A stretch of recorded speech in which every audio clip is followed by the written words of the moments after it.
Hello everybody, and good day or even good evening if that's the time of the day you're actually watching this video. May I say first of all, welcome to the channel. Swin feeling good, and I'm feeling good today. I hope you're feeling good too. And today we're going to present you with our top tips for travelling to Thailand. We're talking about the money.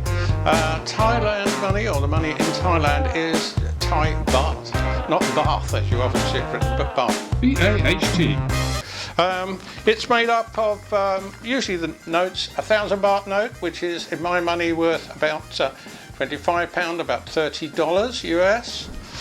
Then you've got the 100 baht note and the 20. There's some 50s as well, but they're the ones that you'll see most of in Thailand. There are a few coins as well, and they even go down to half a baht if you go and buy yourself something in one of the local 7-Eleven stores, and then they some of their things are priced down to the half a baht. Can you believe it? Which isn't worth anything, is it really?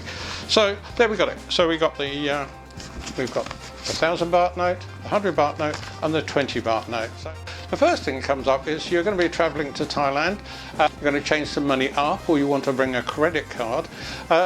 So what do you do? How do you do it? How are you going to bring your travel money? And again, you guys are experienced here. I'll be really interested to know what you do. Personally, when I'm travelling around in Thailand, Thailand's very much a cash society. So although credit cards can be used, a lot of the shops and things are quite happy to receive cash. You go and pay a taxi, go into a restaurant, go into a shop, go into the markets. Cash is the predominant way of paying. Even into the smaller hotels particularly, they all seem to like cash as well.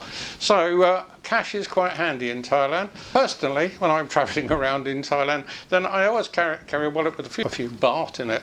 So I usually have 2,000 or 3,000 baht notes, a few 20 baht notes, and a few hundreds. So I've got a bit of a mixture in there depending on what I'm going to pay. So if you've got something small, you don't want to give them a 1,000 baht note, because they never ever seem to have got the change. So it's quite handy to have the change on you. So how are we going to take this holiday money? So you're going to want to bring with you some money for your holiday. So you're going to bring it on a credit card. Are you going to bring in, let's say, notes and change it over to cash? Are you going to change your cash into baht? So let's assume that you want to bring in 1,000 US dollars. That'll give you about, in today's rate, about 36,000 Thai baht. Makes you sound very, very rich, doesn't it, really? So first thing is, usual advice with anybody, whatever you do, don't change it at the airport. If you need to change a few so you've got some money for your taxi, do so. But the airport rates are terrible. They are, I wouldn't like to say it, but basically they're a bit of a rip-off. So better to wait until you get either into Bangkok or into Pattaya or into the city that you're actually travelling to. And then I've found the best place, you can either go to a bank if it's banking hours and the rate's not too bad, but you get slightly better rates with these exchange booths out there. But do shop around, because they can change for, let's say, a difference between 40 baht and 46 baht. So you can get about a 6 baht difference. 15% difference, isn't it, I think? Anyway, never mind. We will worry about that later. So let's assume you're going to change your money. You've got some money changed up. Mix it up, as I say, get some 1,000 baht notes, hundreds and 20s, so you've got some change for the taxi and the like. Or your other alternative, of course, is to pay everything by credit card or debit card. That's okay, but you then get stuffed by the banks, usually in your own country, because they charge you a transaction fee, unless you've got a particular card where they don't do that. In my experience, the exchange rate's not too bad, but they charge you a fee on top, or they don't charge you a fee on top and the exchange rate's not quite so good. If you got your debit card and take it to what I call a hole in the wall, or an ATM machine, to draw out some cash, what you will find in Thailand is quite often they would charge you 150-ish baht just for drawing the cash out the machine. And while I'm on that subject, cash out the machine, is just a quick tip here. I don't know what it's like in your country, and please let me know if it's different. But in the UK, basically you put your card in the machine, you do all the business, you ask it for, let's say, a couple of hundred, whatever it might be, So, and then what happens is your card comes out, and then once you've taken your card out, your money comes out. In Thailand, it's the other way around. So basically, you're there, you're at the machine, and your cash pops out the front. Now, you might have, let's say, had a few sherries, shall I say, or not, but it's very, very easy to take the money and walk off, leaving your card in the machine. At best, the machine swallows it, and then you've got to try and get your card back, which is really, really difficult, I know, because I've tried it. Or, at worst, of course, is that somebody actually takes the card and tries to spend on it. So that's not so good either. So, still back to this cash thing, really, I think, of bringing cash with you. What I do is bring enough cash on me so I feel safe when I'm wandering around. But I've got enough in the bank to draw a larger amount out later so I don't get too stuffed by the fees. Now, I've seen available here and there basically a Mastercard or even a Visa card where you can top up the money. You top up the card and then you go and spend the money on the card. Now, so far I've found those to be fairly expensive, but they only seem to be, that I can find, either in US dollars and euros. So when you go to Thailand, you've still got to exchange your money, and then you're not getting a good exchange rate. It seems a safer way, doesn't it? Top up your card with 500 quid, lose your card, you've lost 500 quid, but you've not lost the rest of your money in your bank. Now, one of my tips, and I've done this for quite a while now, what I've got is a separate holiday bank account. One, it's useful because the point is when I go on my holidays I can put a few quid in there now and again so that I've got some holiday money ready to spend. But I've got two bank accounts in there. One's a deposit and one's a current account. I only leave in there around £300 in my case because I come from the UK. Now, should I lose that card or they try and draw money out, the most they're ever going to draw out is £300. If I want more than that, then I go online with my online banking and I transfer some more money into that card and then I draw it out. And I never really put much more than £100. There's never much more than £100 more than I want to draw out on that card. Just to recap on that, I've got a current account with around £300 in it, so I can draw that money out when I'm in Thailand.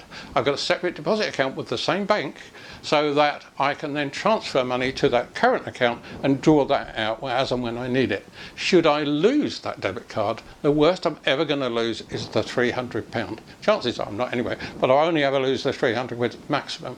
They can't then get into my bank and steal the rest of my money because it's only in that current account that that card will access.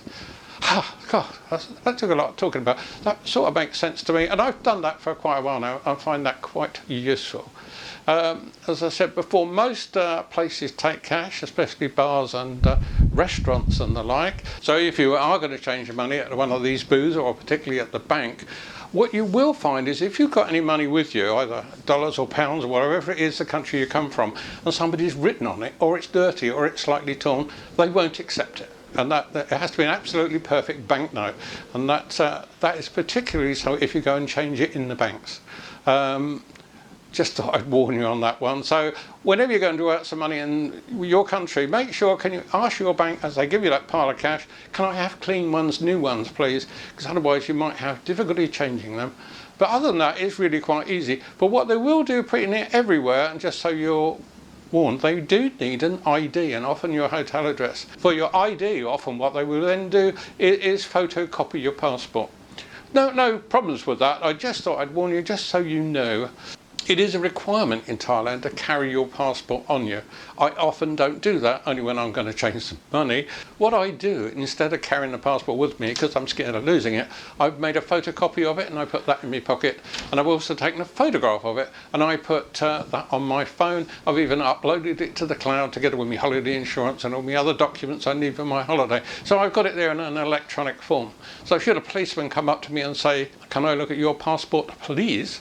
I've got a photocopy to show him, and I hope he accepts that. Or he can have a photo if he likes it. Other than that, I'll have to take him back to my hotel or go to prison. I'm not sure. I hope it's none of the. I hope I don't go to prison. Anyway. Okay, before we leave the money thing, just one final note really, and that's to do with tipping. In the USA, of course, they're big tippers, and you tip quite a lot when you're in the United States. When in the UK, we are a bit of mean tippers. We don't tip unless we really like the service, and when we do, we only give them a little bit.